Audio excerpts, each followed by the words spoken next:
What's going on, guys? It's the Hunter Project here. Welcome back to my channel. With Stories 2's lifecycle well underway with a bright future ahead for the game, today we will be going over a little topic that has come up for Monster Hunter Rise and how its development may seem a bit slow or even non-existent for the near future.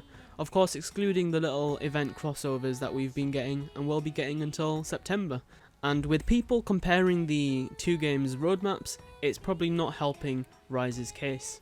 But before we dive into this video, if you guys could just smash the like button, it would be extremely appreciated and helps out the channel a ton. Of course, only if you do enjoy. And also subscribe for a lot more Monster Hunter content. With that said, let's jump right into the video.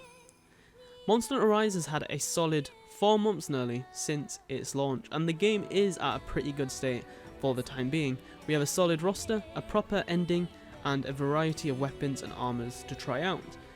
One thing that is a bit glaring though is what we have coming to the game in the near future, and many, including myself, feel a sense of detachment from this game. Of course, this could be seen as a positive, as it is giving Stories 2 its time to shine, but I think this isn't the best argument, and not even close to it, as the games are quite different, especially in what they're trying to be, and I will be making a video on how it isn't fair to be comparing the two games to one another. But focusing back on the video's intention, monster development is a key aspect of every Monster Hunter game, before and during development of the game, before and after the game's release. Unfortunately, as the games progress in mechanics and features, monster development only increases in difficulty and time spent. Back in the Freedom days, development of monsters was a bit more simple. There was not a lot for the developers to have to account for. There wasn't many factors that they had to go over for the monster to properly be implemented into the game. They just had to do a few tests with the few weapon types that were in the game, and the general hitboxes and collision detection tests were done. And of course, as soon as that was done, as long as the model was rendered properly and the hunter was able to tackle the monster properly, that was the monster good to go for the game. And as the series has progressed, as you would expect, this has naturally increased in terms of the difficulty and time spent, as you would expect, but with Rise's case, it's at an all-time high. So with all the setbacks they've had, it is actually quite impressive how many monsters they've released for the game thus far. It has 40 large monsters, excluding the Apex monsters, so that would be 46 including the Apex monsters, while Monster Hunter Tri only had 18 large monsters, and Monster Hunter 4 had around 50 monsters.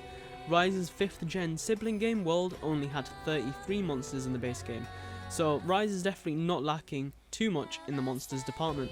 I think the issue for why many may be done with the game at its current state and waiting for a bigger content drop is due to a multitude of other factors, which I will be making a video about, so we'll leave all that for when the time comes.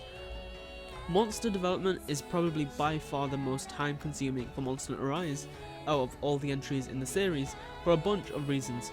First of all, the developers working on Monster Hunter Rise are using the new RE engine, which was confirmed by Capcom to be quite the task to get running properly on the Switch. So already the development was a bit slower and more tedious than usual, and then on top of that there is the new Wyvern riding, and this alone adds quite a lot to the monster, as they have to be making sure that all the collisions are working when it's being ridden, as well as when it's fighting other monsters and just overall traversing the environment. And then of course they have the multitude of animations that have to work as intended to fit the Wyvern ride properly. And then of course they have the normal modelling, animations and behaviour of the monsters that all the other games in the series go through. So keeping in mind the modelling of the monster is in HD as well, and all the monsters in Rise have an amazing amount of detail to them, especially considering they're on the Switch. So I'm not sure how much that actually affects what platform it's on. I don't know how much that will affect the actual modelling of the monster. I think it won't be too much, but I think they do have to be very careful with making it as detailed as possible without making it eat up too much space. And I think that is definitely one of the bigger things out there for Switch games, especially the better looking ones. And of course this only took up even more time.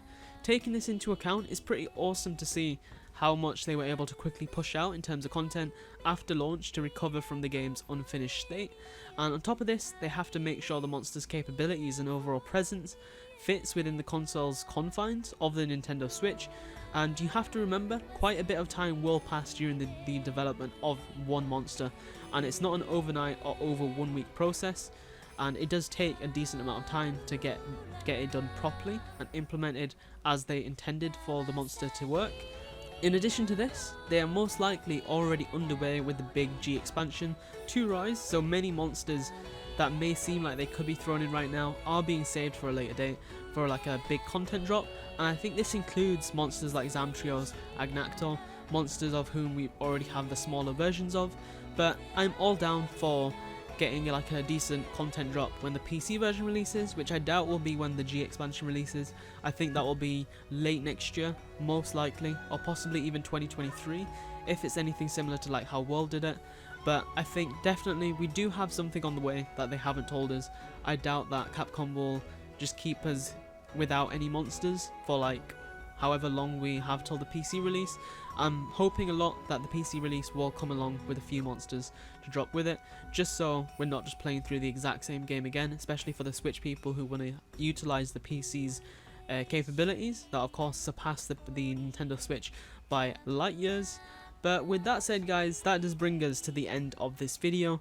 Be sure to drop a like on the video if you did enjoy it, it's extremely appreciated and helps out the channel a ton, and comment your thoughts down below. Subscribe for a lot more Monster Hunter content, and don't forget to join our Discord, link is at the top of the description.